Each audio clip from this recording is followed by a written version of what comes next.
So yeah, I saw that plenty of people liked my Ratatouille review, so I was like, hey, what's something else that people really like but no one really even talks about? Or maybe people don't like? I think that's really confusing. Anyways, we're talking about Megamind. Megamind's really interesting because Megamind should be well remembered and well known because it has so many big names. It has Will Ferrell, Jonah Hill, it has like Tina Fey. And did you know they got Brad Pitt for this? Someone who's they should not have been able to get Brad Pitt. I mean, come on. Are you serious? Just to play a discount Superman? It doesn't.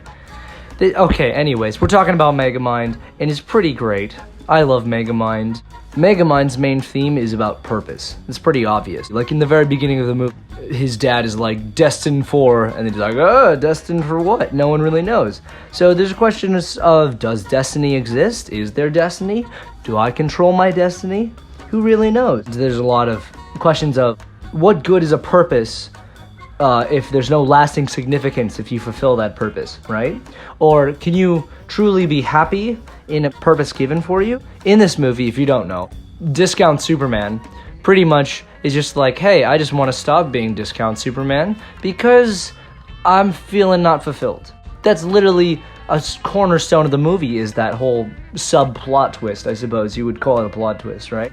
Megamind has a purpose, but his purpose is to find purpose. Or a lot of people think that there are characters who don't have purposes, and that these characters are pretty bad. But Megamind's interesting because he doesn't really have a purpose, but they heavily lean in to the concept of him searching for a purpose.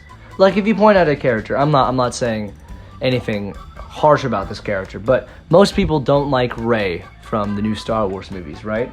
And I think a big reason that people don't like Rey is because Rey doesn't really seem like she has a purpose, especially in the first movie.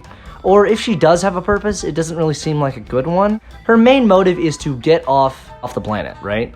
But then she kind of just dodges the internal struggle of wanting to go back to Jakku from like 2 or 3 like thrown away lines, and then just all of a sudden is like, oh, I guess I have these Death Star plans, I guess I should be a good guy now, right?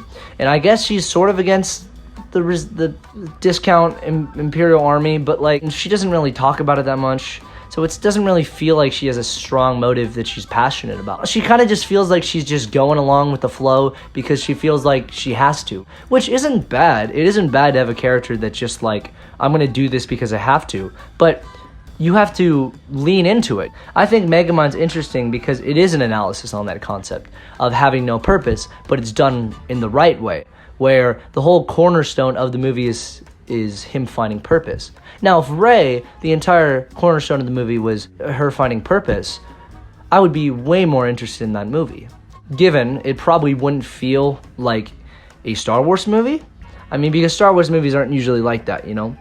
Luke Skywalker, pretty much dead end, has a clear-cut motive: go rescue the princess, right? And if you ask why, it could just be like, because I have some sense of purpose, and I guess this is my purpose now. There are some clear moments that Luke is like that, especially when he's looking in the distance, searching for meaning, or when he's kind of just like, all right, well, I'm on board with you, Obi-Wan. Like, why would he search if he didn't have that passion, right?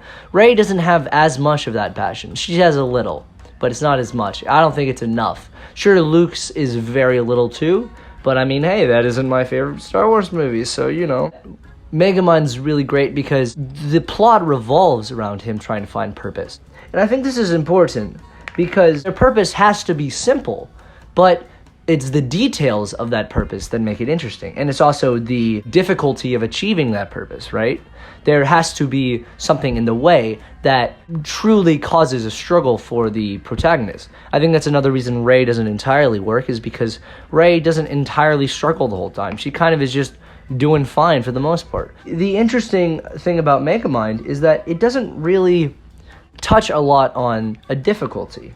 Megamind, literally towards like the 10-minute mark, has achieved the purpose that he's set up for him to have in the beginning, right? It's simple, and they really elaborate upon the concept of, oh, what if there's no challenge, right? And look, that would naturally cause someone to become aimless and find meaning and find significance. I think the point of Megamind is to give yourself purpose, to give yourself a destiny. A lot of movies, they give them simple purposes, but it's not really realistic, right?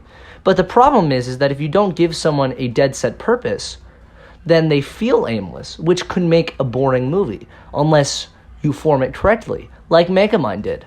They had one perfect epic montage showing the concept of someone who is purposeless, and then they had Megamind trying like 2 other different purposes. One was pursuing Roxanne, the love interest, and the other was making himself a superhero, making himself another superhero to fight.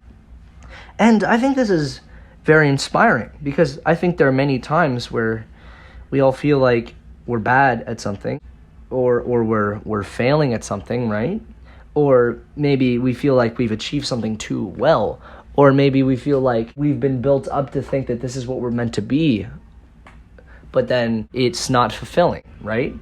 And I feel like that's inspirational to know that sometimes we need to really look inside of us and to really think about who we are, to become better and to feel happy and to take responsibility of our own destiny at some points. This is also a concept that is expounded upon with the antagonist. The antagonist, the hot, awesome Jonah Hill, equipped with the most insane costume ever that's super simple but super weird, but he's also an idiot, and he also has a really ugly face, and it looks amazing, and I love every part of it, and he's a really good villain, and he's like, I mean, come on, he's Thanos tier villain. But it's really interesting because he feels like he is not destined to do something, so he puts his destiny into his own hands, but he's not steady about what he feels like it should be. He kind of just caves in to find the easy route. He also just right off the bat accepts that he can't do something, right? At the very beginning of the movie, Megamind says that he can't be good, and so he decides to be bad, right? Because it's too hard. Same thing with Titan. Both the main antagonist and the protagonist share this weird internal struggle. And I think it shows that Megamind is further along the path because he has come to a point of realizing that if he just tried a little harder to pursue the thing that he knows that would give him happiness, or the thing that he wants to do, then he will eventually achieve. That makes Megamind a very inspiring movie. Alright, that's going to do it for my review. Megamind's pretty dope. I might talk a little more about Megamind. Who knows? I kind of like this movie. This movie is pretty stellar, honestly. If you haven't seen Megamind, go see it. Go ahead and like and subscribe if you like this. Or if you think it's pretty dope. I'm going to probably review some other random things like this, because I guess the Ratatouille review did mega well. So, I mean, why not just keep on reviewing random obscure things that are probably actually sort of good? Alright, that's going to do it. Alright, goodbye.